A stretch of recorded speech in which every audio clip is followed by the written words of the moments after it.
Fala pessoal, meu nome é Nicolas Ferreira, sou casado com a Lívia, pai de 2 filhas, estou deputado federal pelo estado de Minas Gerais e é isso aí, acho que essa é a minha apresentação.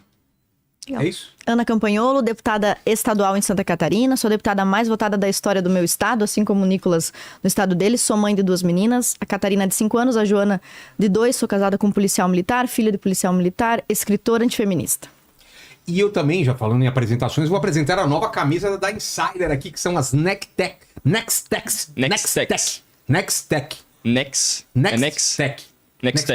Acertou. Fala Acertei. Nextech.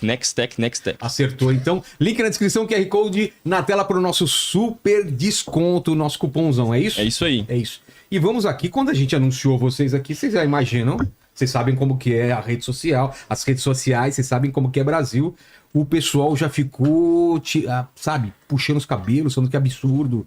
Nem leram um livro, não sabe sobre o que é o livro e já estão... Vocês sentiram isso? Já saiu um monte de notícia no jornal já falando que os livros são polêmicos. O livro não sei como, né? Porque a gente não leram o livro, Vamos né? colocar aqui, ó. Saiu umas manchetes, né? Falando que o livro era controverso, né? Sendo que o nome do livro geralmente é literalmente ele é ele e ela é ela. Poderia ser verde é verde, azul é azul, quadrado é quadrado e, obviamente, a gente colocou os nomes aí do Falcão, né? De quê? Homem é homem. Mas hoje já era. Não poderia uma música considerado homofóbica. Mas é isso aí, ó. A gente fez um livro, enfim, infantil, com muito cuidado. Ilustrações, As né? ilustrações são muito bonitas. À mão, muito bonitas. Matheus Furtado, Não é ilustrador. inteligência artificial, né? Não é. A gente, assim, Não tem nada como eu contra. disse, ainda nada contra. A inteligência artificial, ela, obviamente, muita gente tá utilizando. Não, eu sou e é ilustrador, boa. eu tenho que dar valor mesmo. É Matheus... Furtado. O Matheus nome do Furtado. ilustrador. Isso aí. Muito bom mesmo. A gente tomou um cuidado gigantesco para, enfim, a criança não é um momento, né, de ser, digamos, politizada. É um momento dela aprender, né, com os pais. E essa é uma preocupação. Eu não li o livro, acabei de receber agora. O livro é politizado, ele é do outro lado, assim, por exemplo. Porque vocês falam de doutrinação na escola, ele é para doutrinar para outro lado ou não? Não tem essa preocupação? Não, basicamente ele tem princípios bíblicos. A gente acredita que a escola, ela é um local de aprendizado, mas a educação vem dentro da família. Então é um local, é uma oportunidade, né, para você que é pai e mãe que está aí, de você ter um momento de leitura com os seus filhos. A leitura na tenra infância, ela gera diversos benefícios intelectuais para a criança, né? Eu falo isso porque a minha filha, a gente foi, enfim, lendo com ela e muitas vezes você acha assim, nossa, fazer uma criança gostar de leitura deve ser algo difícil, né? Deve ser mais no dia de hoje, competindo com tela, né? Deve ser algo assim que, nossa, você...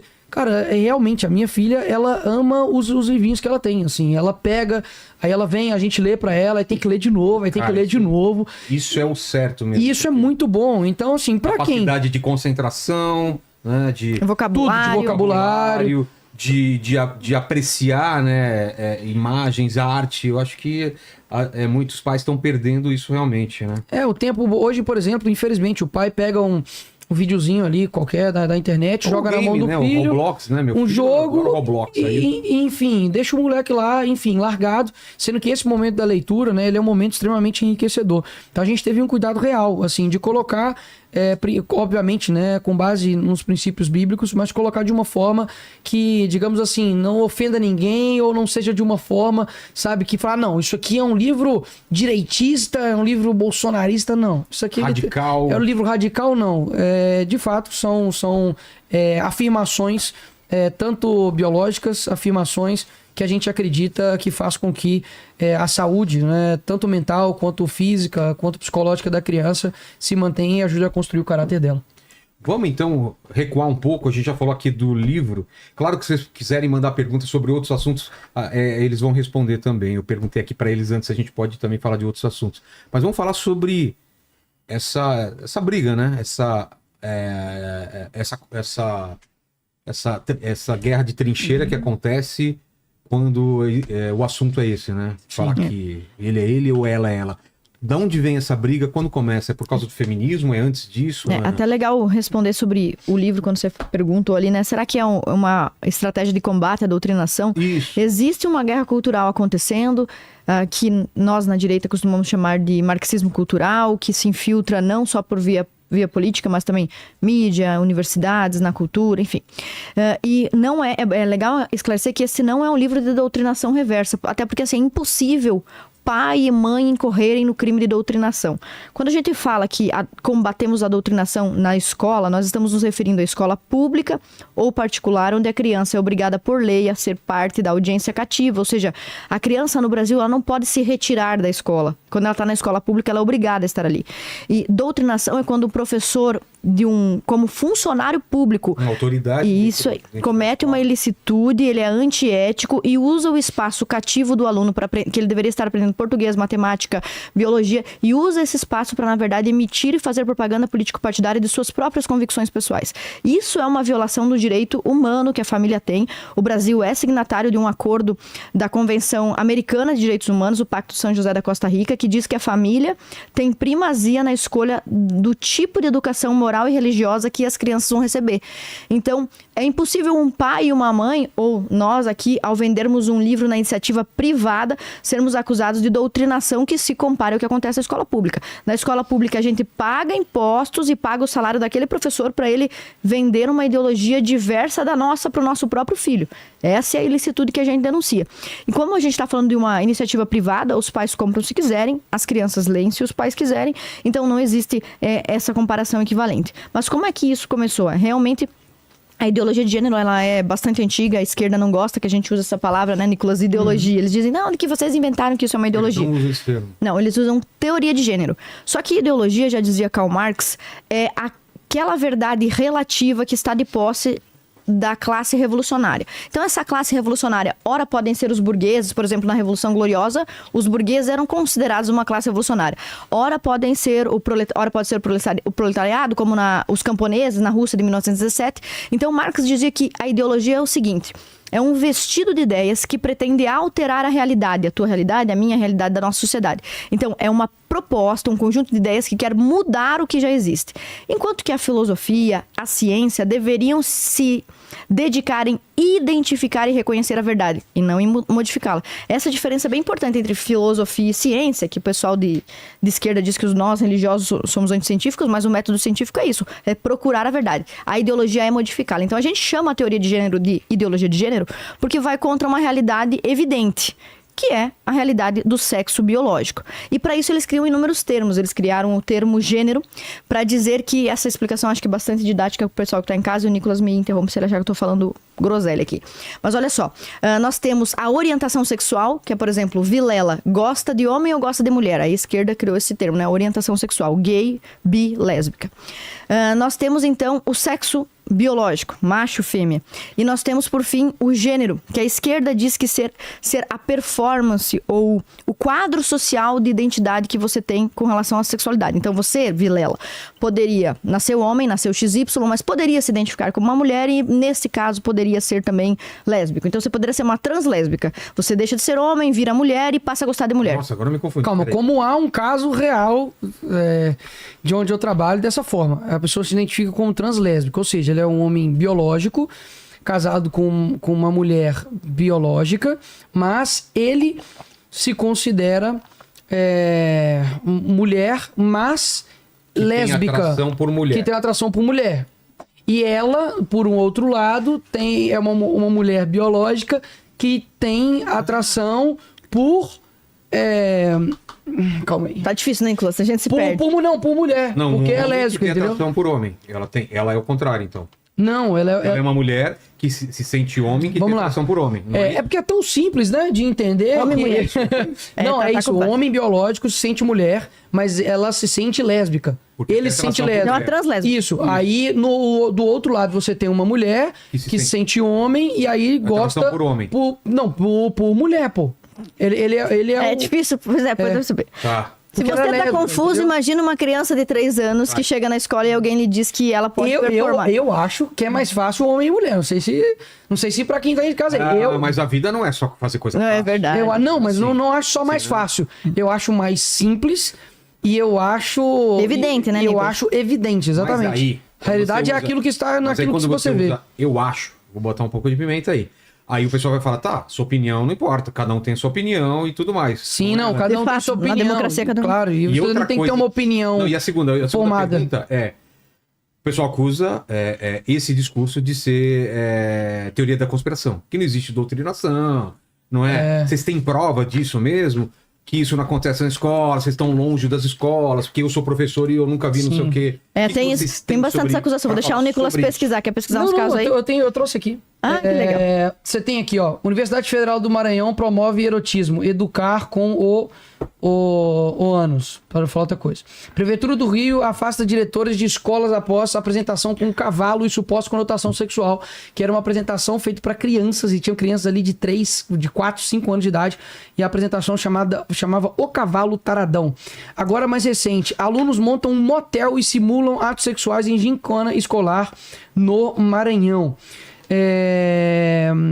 Mas de novo eu vou fazer o advogado do diabo. Pode, claro, são passa, casos por favor. isolados, Não. na grande maioria não existe. Mas isso é o que o pessoal diz, né?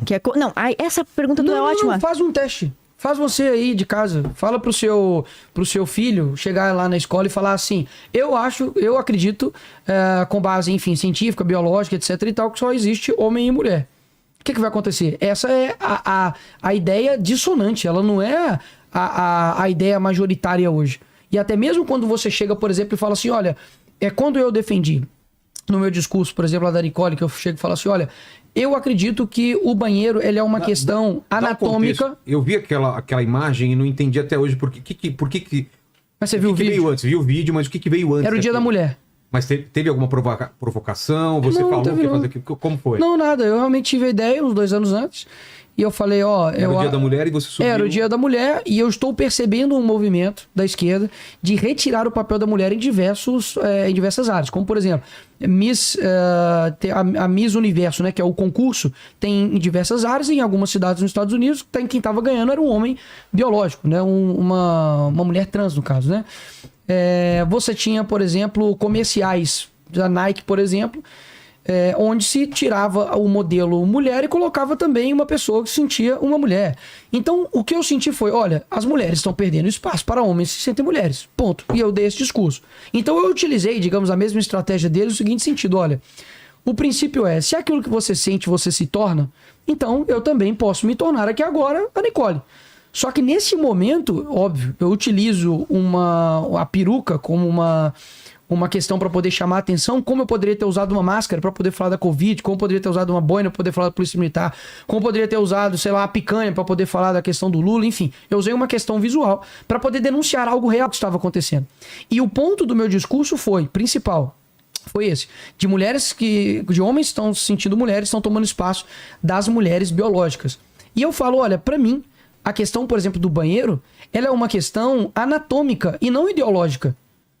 O homem, ele vai no banheiro de homem e lá tem um mictório, porque aquilo dali é adaptado para ele. Da mesma forma, a mulher também vai ali no banheiro, faz suas necessidades ou troca de roupa, enfim, tá no mesmo ambiente de sexo que ela, enfim, se iguala. Quem discorda disso, diz que eu sou transfóbico. Transfobia é crime, então Exato. Eu sou um criminoso. Exato. Então, 70% do país ou mais é criminoso. Infelizmente, a doutrinação porque é justamente isso. Essa opinião não é minha. Essa opinião não é só minha, Ana. Se você chega, por exemplo, lá no Nordeste e fala com alguém lá e fala assim, a partir de agora, vai ter um banheiro aqui, homem e mulher, mas se você sentir homem e mulher, você pode entrar em qualquer um dos dois. Eu duvido aceitar essa. A grande maioria da população você acha que é contra isso? Que é contra isso e a favor da... Tem pesquisas recentes até sobre isso. Aproximadamente metade da população, por exemplo, é contra o casamento gay e outra metade é a favor. Então, se esses números são equilibrados com relação ao casamento gay, quanto mais a transidentidade, né? Mas você fez uma pergunta bem legal e é oportuna de responder, que mas tem certeza que não são casos isolados? Poderiam ser casos isolados, né? Como existem exceções de crimes também, né? Entre igrejas, entre religiosas, existe também. Mas veja bem, quando nós estamos falando de doutrinação, basta perguntar aos professores como eles interpretam a sua própria profissão. Uma pesquisa da revista Veja, que eu sei que a revista Veja é considerada de direita por alguns, mas de qualquer forma eles fizeram uma pesquisa entre 2006 e 2016 e nessa pesquisa perguntaram aos professores como eles entendiam a sua função dentro de sala de aula. Se eles achavam que era a sua função transmitir o conhecimento de uma matéria específica, por exemplo, português, matemática, ou se eles achavam que sua função era trabalhar como agente de transformação social. E a maior parte dos professores respondeu, e até alguns pais concordaram, que a função do professor era formar plenamente o indivíduo, emancipar e ser um agente de transformação social. social. Essa expressão de agente de transformação social, de parte de uma engenharia social, é uma expressão essencialmente vinculada às ideias da esquerda. O esquerdista entende que em toda atividade que você está desempenhando, e essa é uma análise que o Thomas Sowell faz, o Thomas Sowell é um economista americano, negão com 40 livros escrevidos. Agora a Dilma mandou saudações, né? Com 40 livros escritos, e o Thomas Sowell faz essa análise num livro dele chamado Conflito de Visões. Qual a diferença que eu poderia notar entre o conservador e o revolucionário, o esquerdista e o de direita quando está trabalhando?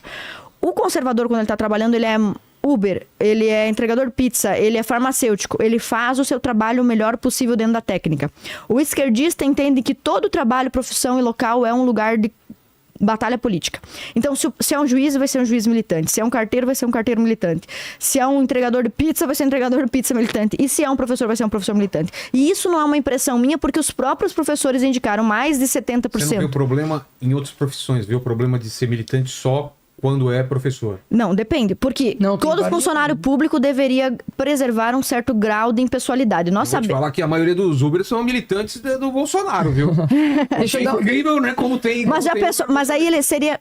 A militância do Uber seria se negar a te levar, por exemplo, eu quero ir na sede do PT. Tu entende? Aí o professor, qual é a ferramenta de trabalho dele? É o conhecimento, é o idioma e é o conhecimento técnico. Certo. Quando ele negocia o conhecimento técnico e, na verdade, te entrega conhecimento político, quando ele negocia a linguagem para te entregar a ideologia, ele não está exercendo a função para a qual ele foi contratado e pago por você, por mim, pelo Nicolas. O pessoal pode odiar eu e o Nicolas. Eu odeio eles dois, são uns inúteis, uns imprestáveis. Tudo bem, mas nós estamos eleitos e recebendo um salário para estar nas sessões, votando, discutindo os nossos projetos de lei e visitando as cidades. E é isso que a gente está fazendo. Você pode não gostar da forma como nós exercemos o trabalho, mas esse é o trabalho pelo qual somos pagos.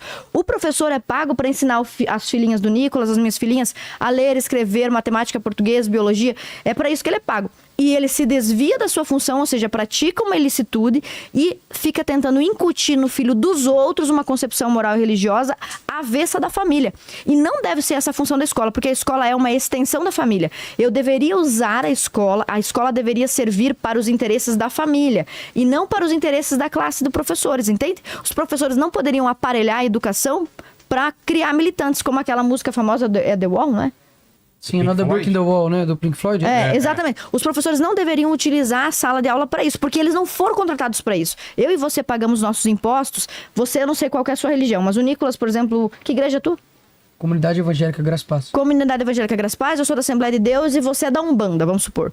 Como é que nossos 3 filhos vão estudar na mesma sala de aula? Isso só é possível se o nosso professor for neutro, impessoal e respeitar minimamente a sua cosmovisão e a minha. Senão, ou ele vai te desrespeitar ou ele vai me desrespeitar. Isso aí é inaceitável. Deixa eu dar um passo falando anterior. de ser imparcial, o máximo possível. De não puxar para uma religião. A não ser que, por exemplo, meu filho tá numa igreja, numa escola confessional diferente. Numa escola católica. Daí tu tá pagando para ele receber educação católica. Eu sei que ele vai ter um ensinamento católico. Sim. É por isso que tá pagando. De não ser católico, mas eu sei que... Sim. Mas deixa eu dar um passo anterior, Vilela, no seguinte sentido. Quando você vê a formação, né, que provém das universidades, você vê que hoje você tem um domínio da esquerda sobre essas instituições, como por exemplo a própria universidade, que forma os futuros professores, forma os futuros advogados. E assim, de forma empírica, eu não sou a exceção. Falar, não, Nicolas, na sua turma da PUC, que era muito esquerdista, não. Pega quem domina os DCS das federais, das universidades, a maioria da posição dos professores quando chega, né, às eleições. Você teve nas eleições, por exemplo, de 2022, né, aquela carta pela democracia dentro da USP, né, com dezenas, ali, centenas de professores, somente de um lado. E por que eu digo isso? Porque quando você olha os demais cargos de poder, como por exemplo, STF, STJ, Ministério Público Federal, PGR, você tem, enfim, diversas áreas da sociedade que a predominância do lado de esquerda ela é muito forte. Jornalismo. Poxa, se alguém falar comigo que não, o jornalismo do Brasil ele é isento. Em grande maioria. Não é, mas assim, eu estou reclamando disso como se não pudesse ser. Você está falando que a maioria é esquerdista. Sim. Vem os comunistas aqui, os caras falam, a mídia é conservadora. Então, você já ouviu isso, né? Eu já vi uns cortes nesse sentido, mas então, deixa eu colocar aqui um ponto aqui de reflexão, porque é o seguinte... fico perdido. Você tem 20 anos, é um cara totalmente antenado, né? Isso, exatamente. A mídia é de direita ou de esquerda? Eu acho que é do centro. Tá, então, Tá, vamos. falou. Não, Cada não. um sabe. Mas qual é o argumento? Então, deixa eu deixar um ponto aqui importante. Vamos lá. Quando você pega a Globo, por exemplo, primeiro, poxa, quando saiu o resultado das eleições, tem literalmente um vídeo de toda a redação comemorando a eleição do Lula. Ponto. Você viu esse vídeo? Tem esse vídeo, Tá, verdade. tem esse vídeo, é o primeiro ponto. Segundo ponto, a quantidade de dinheiro público que o Lula despejou em 2023 só pra Globo foi de 142 milhões. Teve aumento, eu acho, mais do que 30% do que quando foi na época... O Bolsonaro falou que ia cortar e não cortou, Na né? época do Bolsonaro. Pois é errado, deveria ter cortado. Né? Deveria É ter muito cortado. dinheiro pra... Ou deveria ter usado a mídia aparecido lá uma vez por semana, né? Pois é, ou usado isso, pagado e usado a seu favor. Mas enfim, o que acontece? Quando você tem, só para você fazer mais uma vez, exemplo, que é questão de exemplo. Pega as universidades, vai nos cursos de jornalismo, vai nos cursos de humanas e vê qual é a maioria, a posição ideológica, tanto dos professores quanto dos alunos. Assim, é uma coisa tão latente. E por que a esquerda chega e fala isso? Porque ela quer colocar como se, tipo, não, a direita eles têm tudo. A direita tem a mídia. Eu ouvi alguém falando isso, não sei quem foi. Mas eu ouvi alguém falando assim, não, porque a direita tem a televisão, a direita tem... Mas quais os dados? Tem uns empresários e tudo. Tá bom. Empiricamente falando, mais uma vez, nas épocas das eleições, você vê a redação da Globo comemorando isso, você vê, durante 4 anos do governo Bolsonaro, por exemplo, todo dia tinha uma matéria da Covid. Hoje, com o escândalo NSS, bilhões, de verdade, Queimadas. eu não vi nada a respeito disso. Por exemplo, o Lula demitiu as 3 mulheres dele do ministério. As 3 mulheres, ou seja, é um governo de representatividade que demitiu as mulheres. Você tem praticamente todos os ministros do Lula sendo branco, enfim, héteros e também sem representatividade. Você tem o Lula gastando 18,4 milhões em somente 30 dias em funcionamento. Você tem o governo Lula gastando 2,5 bilhões possivelmente em contrato, em publicidade. Você tem viagens que já bateram aí 3 bilhões somente nesses últimos 2 anos com viagens e despesas. Cara, sendo bem sincero, você não vê isso na grande mídia. Você não vê. E o tratamento que se dá a um lado e ao outro, assim, é papo de absurdo. Mas teve... Ungakwadela mina ngizosakela ngizophola mina kuzodlula ungakwadela mina ngizosakela uzophola mina ngizodlula